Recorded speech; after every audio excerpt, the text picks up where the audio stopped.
This is One-on-One.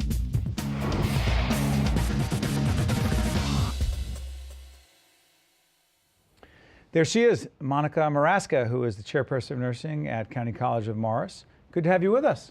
Thank you. I'm glad to be here. Thank you for having me. Good to have you. The fact that you just informed me that you were not a big fan of the show will have nothing to do with this segment, but I want to thank you for joining us. In all seriousness, come on, let's talk about a serious topic. Yes, nursing. Absolutely. It is a serious topic. We've had so many interviews about the shortage of nurses. Is there a nursing shortage in the state of New Jersey? At this time, there's nursing shortages depending in different places in the United States. Right now in New Jersey, in this particular area, there's not the big shortage that they predicted that there would be. There's always a need for nurses. Well, there's a lot of factors that influence that. One of the big things is when the economy changed, a lot of nurses who were going to retire did not. A lot of nurses who were working part-time went on to work full-time. Right. A lot of nurses who weren't even working at all, maybe their husband was working, or maybe the nurse is a male and the wife was working. When one loses a job, went back into the job market. So the whole idea of a trend, those trends didn't play out the way people thought because the economic realities impacted people's decision making. Yes, and the trends, it's kind of like the economy. They always say there's a slow uptick, and there was not a big sudden change in the trend, and it's a slow trend. And depending on what day of the week it is, you're going to hear the shortages coming back. Definitely, as nurses, we are all older. I'm in my mid-50s. I'm the average age of a nurse. I'm not young. I'm not going to be here much longer in nursing, so that they are very realistically knowing that those of us at that age, there's a large percentage of us that will soon be exiting the profession, and that will probably contribute to it as well. Describe this for me. Up at County College of Morris, describe who I don't want to say who the typical nursing student is. Describe your students. We have a wide variety of That's students. what I mean.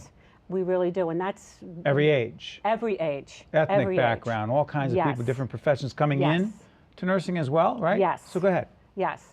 At County College, we have students ranging from 18 entering the pre-professional phase. We've had students just graduate who are actually in their 60s. So that we have a wide range of age. We have a wide range of gender. Also, we have up to about 20% of our students are male, which is a little higher than the national average for nurses. Why do you think up at your place it's higher? We're a county college. We're second career. We also have students returning from the military, and they very often are interested in nursing. That is interesting. Yes, they make great nurses. They do? Yes, they do. By the way, you just triggered something. What does it take, in your opinion? You've been in the industry for how long? I've been a nurse for over 35 years. I shouldn't say the industry, the profession. You've been in the profession for 35 years. Describe some of the traits, the characteristics that you believe it takes to be a great nurse. A great nurse. You have to work hard. You have to have the ability for strong academic rigor. Our program is very rigorous. You have to really have a desire to be in a helping profession. We are a service profession. We help people. You have to be able to work in a variety of settings to see not always good things. How about working with other people? You always have to be able to work with other people. Someone says, I just want to work by myself. I care greatly about patients, but I want to work by myself. Can't do it. No, you're always working patients, families, coworkers, insurance companies, administration. You have to be a good communicator. Absolutely. Verbally, written, computer. You have to be computer savvy these days, regardless of what environment that you're working in. But you really have to have a true desire to help people. You're curious, you were going back and forth with Natalie Sandy, our producer, for this segment. We were talking about the whole question of bachelor's degree. There is not a requirement that you have to have a bachelor's degree to go into nursing. That's correct. In any state. That's correct. Is that a good thing? Should we have that? I mean, help us understand that. Put that in perspective. Well, right now, there are 3 ways to become a nurse. Nursing has always had a variety of ways to enter the profession, which is a little different than other professions. Lots of ways to get a nursing degree. 3 ways to become a registered nurse. Go ahead. A professional registered nurse. And that would be by either going to a diploma program, and there's very few of those left anymore. throughout the United States. The other two main ways are going to an associate degree program or a 4-year program where you get your Bachelors of Science in Nursing. And they probably, both of them combined, each approximately, give or take either side of the line, 50%. So about half of the nurses are coming from associate degree and about the other half are coming from 4-year programs. Should we change that? Should it be uniform?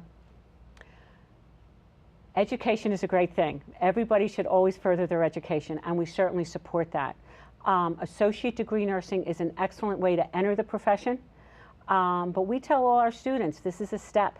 And it's not the end. It is not the end. And the students who get their bachelor's degree, it is not the end. When I got my master's degree, I was told this is not the end.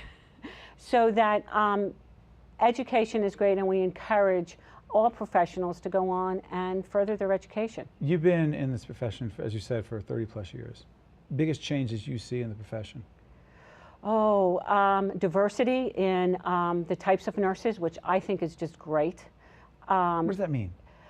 Well, for example, when I graduated from nursing school, most of us were basically young white females. Now, in the workplace that I work on, different ages, sometimes the staff half are males, variety of ethnic backgrounds, variety of country of origins, variety of education. A lot of nurses that I work with have are second degrees, so they bring a lot of wide variety of experience with them as well. Sorry for interrupting. Are there different specialties in the area of nursing that did not exist before? The specialties, nursing, one specializes, once you get into nursing, you can go on and specialize by virtue of, you could work on a specialized floor, but to be educated in a specialty, that has certainly grown. That was not there. Yes. Is it, I know it's a ridiculous question, is it harder to be a nurse than it was 20, 30 years ago? Oh, I say absolutely yes. Absolutely yes. Yes, without a doubt. Because? Oh, we do so much more. What we are asked to do, what we do for patients, what we need to know is an incredible amount. More information. More patients too? More patients to take care of, the complexity of care. Because of just technology advances in medicine, the types of patients that we take care of now are very, very different than the types of patients that we took care of before. You love what you do? I do. You love being chair of the nursing program up at County College of Morris? I do. Yeah. But I love teaching, and I also work part-time as a per diem nurse. See that? You stay in there. And you know the other great thing about this? You were not a huge fan of this show because you didn't know it that well coming in, but now? I love it. Why are you making that face? You are now a devotee of this show. You're going to watch. Believe me, everybody's going to be watching it. Monica Maraska is the chairperson of nursing at County College of Morris, and now the newest, biggest fan of One-on-One. I want to thank you, Monica, for volunteering that. Thank you very much. One-on-One with Steve Adubato has been a production of the Caucus Educational Corporation, celebrating 25 years of broadcast excellence. Funding for this edition of One-on-One with Steve Adubato has been provided by the New Jersey Education Association, working for great public schools for every child, and by Wells Fargo.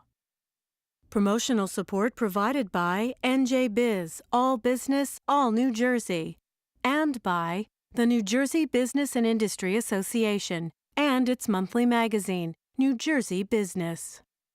Transportation provided by Airbrook Limousine, serving the metropolitan New York, New Jersey area. One-on-One with Steve Adubato has been produced in partnership with St. Joseph's Healthcare System.